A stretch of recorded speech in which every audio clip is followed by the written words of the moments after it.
Chapter 25. Around midsummer, Dubois bought in a crew of illegals from Mexico. I'm not sure he got hold of them, but it was the same crew year after year who came and worked the fields and cattle. Most of them were good guys and hard-working. You hear everyone in America crying how the illegals are stealing their jobs. I have yet to find anyone willing to break their backs on a farm, ranch, or fruit field for minimum wage or less. I also found some of the illegals had U.S. driver's license, Social Security cards, and such. How they managed to obtain them was beyond me, but they had a toehold in getting their slice of the American dream, and some were working to become American citizens someday. I was wondering how long the name Logan Pierce would hold up. So far, Dubois had taken my word for anything said, even though it wasn't worth the breath it was told under anywhere else. In case the cops came around, and I have to leave the Sleepy Quinn, I would need a job. A job usually required a Social Security card and a driver's license. I needed a backup, a new, legal identity that proved I was still a U.S. citizen without the cops catching on. I befriended a Mexican by the name of Julio. He was a young rock and roller with a flair for money, rooster fights, blaring mariachi music, and Elvis-styled hairdo. I was told he was the man who could get anything, including Social Security cards, birth certificates for new identities. It was just one of his many money-making sideline gigs. Some of the illegals paid the whole season worth of wages for these documents just to stay here on U.S. soil. I decided it was time to hit him up. One of their pastimes was rooster fighting. It's illegal as all hell here in Colorado, but it still goes on quietly. I was sure Dubois knew about it, but said nothing on the matter. They were illegals after all, and they were never really welcome when they rolled into Durango. They had this habit of clearing out bars and massive brawls for fun. So they, along with the other illegals working in nearby ranches and farms, would roll on over to an abandoned ranch house and barn located on the far west corner of the Sleepy Quinn. Within the barn, they set up a makeshift galera complete with bar and concession stand, and for a few hours, they bet their paychecks on rooster scraps. I never bothered going to the fights in the past, but I knew Julio would be there throwing down his money. I saw him near the wooden walled area, yelling at the top of his lungs along with the crowd around him. 2 white roosters exploded in balls of feathered fury, each strapped with a 1 1/4-inch metal spurs called gaffs. The roosters moved and pummeled each other with those metal spurs, and within a matter of minutes, one of the rooster's feathers ran red with blood. The crowd went wild with joy or anguish.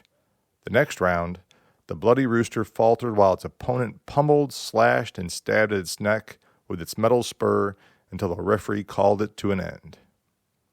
Julio had lost and shouted his displeasure at the dying rooster. I tugged him away from the crowd of spectators, trading money and off to a dark corner.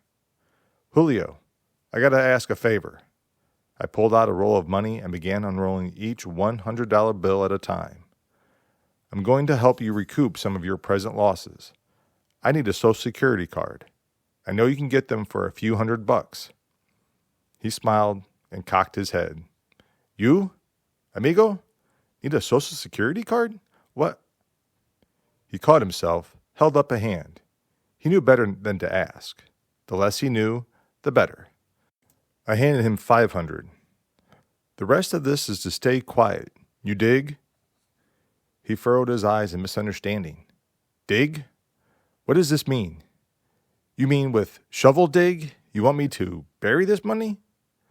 I shook my head. "It's a term for understand, as in, do you understand? Comprende?" The lights went on upstairs. "Yes, of course, I dig. I love America and how you say these things." A couple weeks later, I was staring at the roof of my bunk, looking at pictures of Amy taped up to the ceiling. I had pretty much caught up with Dubois' fleet of trucks and knocked off early for a little afternoon siesta when shadows of booted feet came from under the door and a sharp rap followed. I slid off the bunk and opened the door. Julio flashed his toothy grin and handed me an envelope. "This was hard to find and took me a little longer. I was trying to match up your size and age as close as possible." I opened the envelope and stared at the blue card within and my new name, Manuel Santiago Ortega. I looked up at him like it was some sort of joke. He shot me double thumbs up and a tooth-filled smile. You dig, yes? I gave a thin smile. It'll do, I reckon. The following Monday, I rolled into Durango and got a duplicate birth certificate and then a driver's license. Even though I was a white boy with a Mexican name, I still managed to get them with no issue. Maybe a few raised eyebrows, but nothing became of it. The shooting down in New Mexico became nothing more than a distant memory. I had done my best to forget. The news focused on other things since 5 dead people from months ago were old news. I didn't hear anything for some time and kept my business busy on the ranch equipment until one day I got a hankering for some Heinekens and Crown Royal. It was payday, and I calculated I had officially been a diesel mechanic for 20 years, and that called for a reason to celebrate. I was officially now part of the old breed of mechanics. Some of the illegals, along with Julio, were planning on rolling into town and catch up on knocking over a few bars. They insisted I come along for the fun. I decided to tag along, and we piled in the farm's battered 78 Ford truck and rolled into Durango. I promised myself a few drinks and no more. I was lying to myself.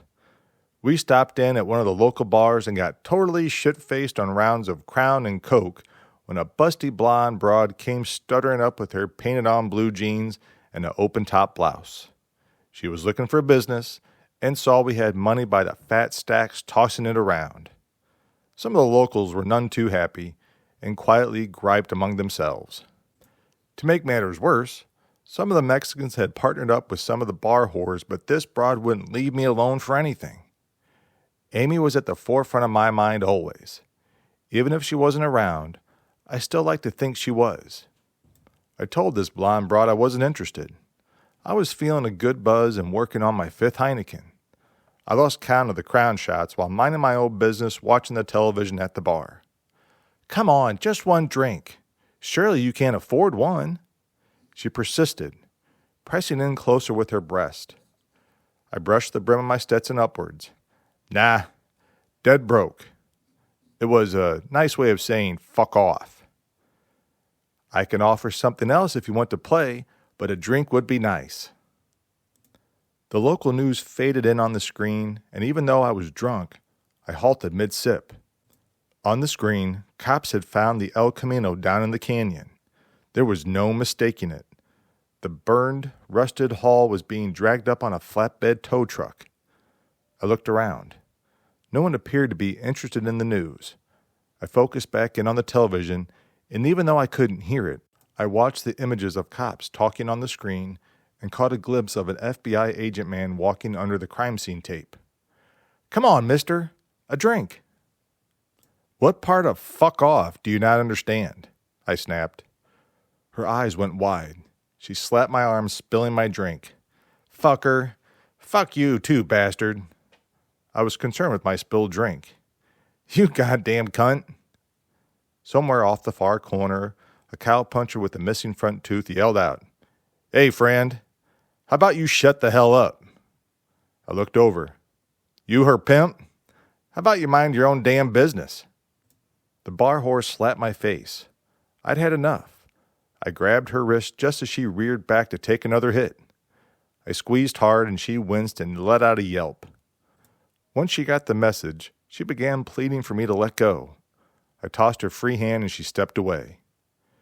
Chairs shuffled and booted heels meandered over and began crowding me up against the bar. I stood up on rubbery legs, down the remaining shot of Crown before slamming the shot glass down on the bar top. There were 5 of the ugliest sons of bitches anyone ever seen. Genuine cowboys that looked like they'd been rolling around in cow shit all day. The man with the missing tooth stepped forward.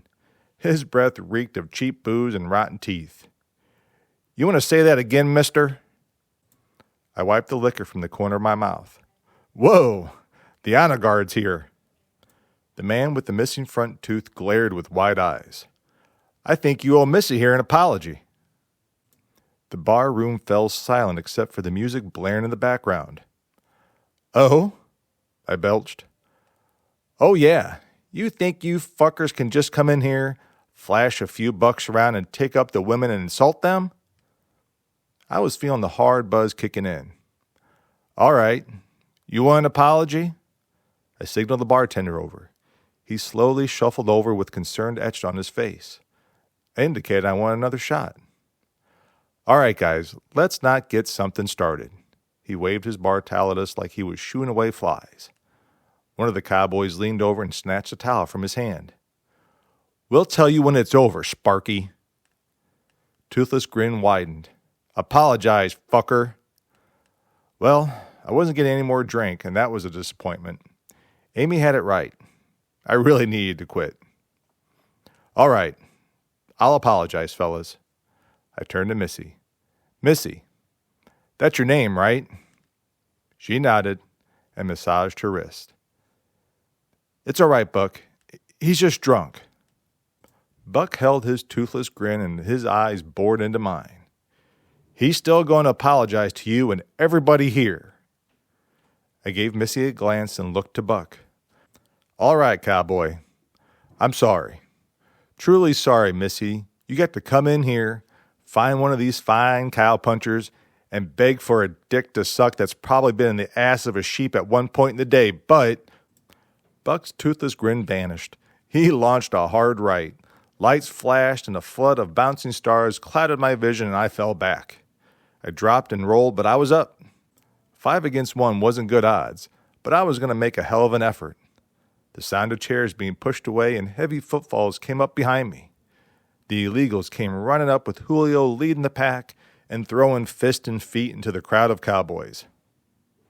Missy and other women, and maybe a few men, screamed in sudden terror as chairs broke, glass shattered, and men yelled and cursed.